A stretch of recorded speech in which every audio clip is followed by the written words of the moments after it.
Now, I was speaking on the mystery of gross darkness. The mystery of gross darkness. Let's look at Isaiah 9, verse 1 to 2. Nevertheless, the dimness shall not be such as was in our vexation, when at the first he lightly afflicted the land of Zebulun and the Lord and the land of Naphtali, and afterward did more grievously afflict her by the way of the sea beyond Jordan in Galilee of the nations. Now, the Bible now says, verse 2 is actually where I'm going to.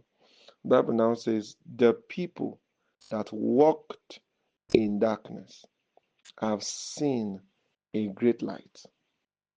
They that dwell in the land of the shadow of death, upon them hath the light shine. So there are people that walked in darkness who saw a great light.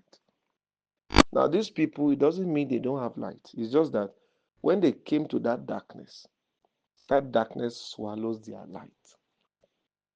There's a difference between darkness and gross darkness. For example, in the night, what you see is darkness.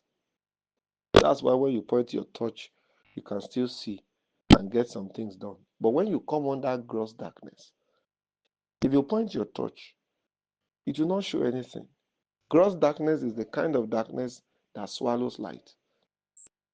Gross darkness is the kind of darkness that darkens light. So when you come into gross darkness with an ordinary light, you become darkness. So once you become darkness, you have to sit in darkness or you walk in darkness. It means you have been conquered by darkness. Are you getting what I'm saying? And once that happens, you are under the shadow of death. To be under the shadow of death means that you are now under the influence of darkness because you are not shining. Are you there? Your light has been arrested. It has now become darkness. So because your light has become darkness, you have no choice than to sit in darkness. Are you getting what I'm saying? So let's look at that verse 2 again. Isaiah 9, verse 2. The people that walked in darkness have seen a great light. They that dwell in the land of the shadow of death, upon them at the light shined. Can you see that? So some people came with light, but the darkness they met was a gross darkness. And I told you that the only cure to a gross darkness is a great light. Because a gross darkness is that kind of darkness that swallows light. Are you there? Let me give you a typical example. You can think, oh, I'm a very holy brother, I'm a holy sister, until you come to a particular environment, and after 3 months, you are now acting like them. It's not because you want to act like them, it's just because you came with an ordinary light. And the darkness you met there is a gross darkness. So your light has become darkness.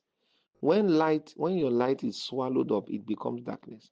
You have no choice than to begin to walk in darkness. Now, to walk in darkness means you are conforming to darkness. You are conforming to corruption because corruption is darkness. Are you there? And once you begin to walk in darkness, you are under the shadow of death because darkness is not only corruption, darkness is also death.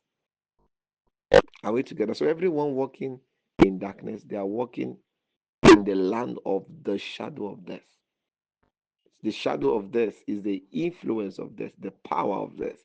So once your light becomes darkness, it means death now has power over you. Are you there? Because there is something that will be done to your soul. There will be a corruption in your heart. Amen. All right. Upon them at the light shine. So if God will now deliver those who are walking in darkness, those who are seated in darkness, those who are under the shadow of death, what he will do is to shine his great light on them. He shine his great light on them. I'm saying that we are coming to the season where we will need to shine not just ordinary light, but a great light. That's why everyone must labor to come to the point where God is real to them. Because what we are still handling now is still darkness. You have not even come to the season of gross darkness yet. When we come to the season of gross darkness, you understand what I'm saying. In that season, I'm saying sin. Now, though there are some people sin openly, but Most people still hide. I'm saying in the season of gross darkness, you will see sin done in the open. There will be television programs, and all they do there is sinful things in the season of gross darkness. In that season, you will need great light to really shine, not just ordinary light. A time will come, you see people drawing a lot of immoral things on their clothes, and that will become the trend. You see them wearing it on this. Oh, I know we may have little now, but you see, in that season of gross darkness, it will look like a uniform. You will hardly not see one person who will not move with a cloth that contains something sexual, something immoral. Are you there? In the season of gross darkness, there are people that put on short skirts now, crop tops, and those ones are still still minor. That's just a sign that we are in a dark season. But you see, in the season of gross darkness, it's no longer about crop top again. You see sisters, are you there, moving on the street with just pant and bra. That's all. And that will be the normal trend. You see. So once you sit just to look at the what is happening outside, for every 10 sisters, for every 10 girls you see, 8 will be putting on ordinary pant and bra in the season of gross darkness. Is it that season? You will need great light. Otherwise, if you come there with your ordinary light, you will sit in darkness, because that that darkness will turn your light to darkness, and you have no choice than to sit in darkness. You know what happens when you sit in darkness? It means you are now in the region of the shadow of death. You are now in the land of the shadow of death. Now let's look at the book of Isaiah, Isaiah 60 from verse 1. Arise, shine, for thy light has come, and the glory of the Lord is risen upon you. So that great light is the glory of the Lord. That great light that you need to conquer gross darkness is the glory of the Lord. So the glory of the Lord, the radiations from the glory of the Lord is the great light. So when I say great light, I'm referring to glory. The glory of the Lord is the great light that you need to come out of the season of gross darkness. It's coming upon the earth. So there's nothing we can do about it. So all this darkness you see around now is a preparation for the season of the gross darkness. In that season, it will look like God is not existing. That's it. Because it will be in that season of gross darkness, the only reasonable thing to do will be to sin.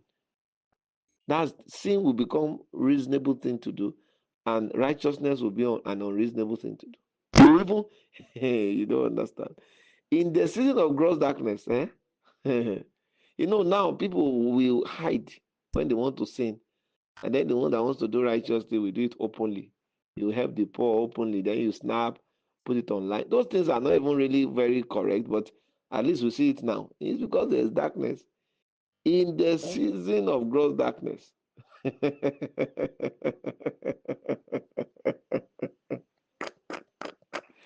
when you want to do good, you will go and hide. Because if they catch you, now you can come out and say, I pay scholarship of 20 students, and then some people say, oh, this man is a good man. In the season of gross darkness, if they catch you, you are gone. If you type, I paid the scholars, I paid for 20 people, I just helped them now. The comment you will receive, you will never do it again in your life. You see people say, foolish man. Are you there? That's the season of gross darkness. It will come upon the earth. I'm not trying to scare you. I'm just trying to prepare your heart. That's why this darkness we are seeing now is a preparation for the season of gross darkness.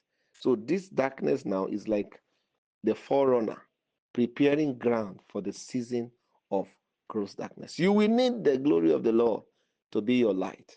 Ordinary light cannot handle the season of gross darkness. Otherwise, your light will become darkness. You will need the great light, which is the rays, the radiations from the glory of God. For behold, darkness shall cover the earth, and gross. You see what I'm saying now? Mhm. Behold, darkness shall cover the earth, and what? Gross darkness. Gross darkness. You see what I'm saying now? The people, darkness will cover the earth, but the people, on them there will be gross darkness. Yes, but the Lord shall arise upon thee, and his glory shall be seen upon thee. Can you see that? So the glory of the Lord is that great light that you need to handle gross darkness. Can you see that? Can you just pray and say, Father, help me? I am empowered to operate with great light. You see, if from now, you need to begin to operate with the great light. So that when that season comes, because when the season of gross darkness will break upon us, there will not be any announcement. It's not like it will be announced that next year is going to be the season of gross darkness. No, it will just happen suddenly. Boom, we are already in it. So if you want to prepare, now is the best time. Now, because it will happen suddenly. God bless you. So darkness is that reality that ordinary light can handle. When you point your torch in the dark, you'll be able to see some things. Are you there?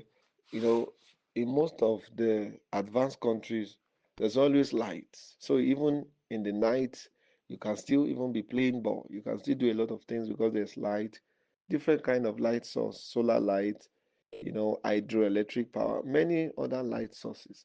Are you getting what I'm saying? But you see, the reason those places can still be lighted up in the night is because what they have is darkness. But you see, when we come under gross darkness, are you there? Does not bow to ordinary light. That's what I'm trying to say. Gross darkness means thick darkness. So most of us, we have not even seen gross darkness before. Because the darkness you have been seeing is just the one that where you even the touch from your phone can handle it, so you can still get things done. When you come under gross darkness, you will understand the mystery of how darkness can swallow light. Because for some of us, the only reality we know is that light can swallow darkness. But I'm telling you that there's another one. There's another kind of darkness that can swallow light. And that one is gross darkness. That's a dangerous darkness, a mature darkness. Are you getting what I'm saying? Now let's read that verse 2 again, Isaiah 9, verse 2 again. The people that walked in darkness have seen a great light. So if you are under the influence of a gross darkness, what you need to be free now is not just light, you need a great light. The only cure to gross darkness is a great light. So those people under gross darkness, they will need a great light to shine. Now, look at this. Some people came under that light. Are you there? Let's read verse 2 again. Then I want to make it very real to you. The people that walked in darkness have seen a great light. What does it mean? So that means there are certain people who are walking in darkness. Those people walking in darkness is not because they want to. They actually probably came with light. But what they met was not darkness. They met gross darkness. So that thing arrested their light.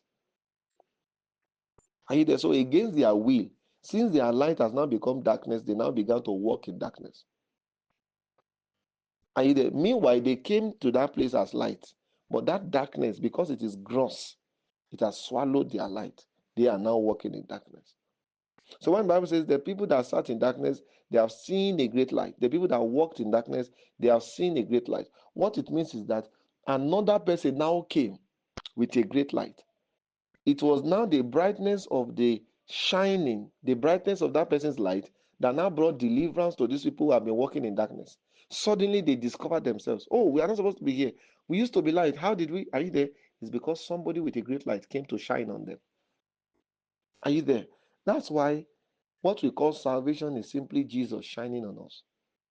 We were seated in darkness, but Jesus shined on us. So because he shined on us, we now use his light, the rays of his light, to come out of darkness. You will never come out of darkness until Jesus shines on you. Jesus is the one with the great light. So it's not enough to have light in this season. You need a great light. Because the Bible is saying that a time will come where there will be gross darkness over the earth. Gross darkness will cover the deep. That is when you will know that ordinary light will not be able to save you.